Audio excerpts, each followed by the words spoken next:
אז מה קרה אתם שואלים? אני אסביר לכם. הייתי בפגישה אצל בעלת דירה, אישה מאוד מאוד מאוד נחמדה, באמת.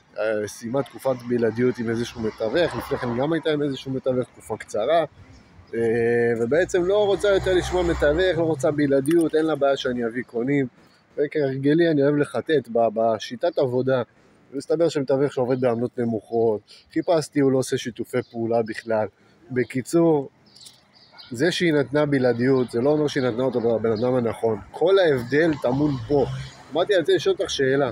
אם אני עכשיו לוקח אותך בהגה, ועושה למישהו, ושם אותך ליד נהג, שהוא נוהג, הוא מחזיק את ההגה, אבל הוא לא יודע לנהוג, מה סביר להניח שתעשו? אומרת לי תאונה, אמרתי לה יפה, את לקחת אנשים שלא יודעים לנהוג.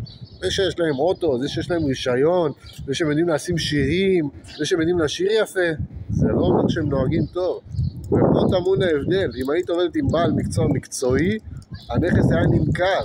אחת הסיבות הפשוטות שאני יכול להראות לה, הראיתי לה פשוט כמה הדירה שלה שווה, לעומת כמה שהיא דורשת, ואחד הדברים שהבנו, שאף אחד מהם לא הראה לה, אפילו נתונים של מס שבח, כמה באמת הדירה שלה שווה.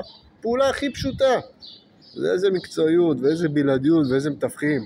לקחת את החאפרים שאמרו כן לתנאים שלכם.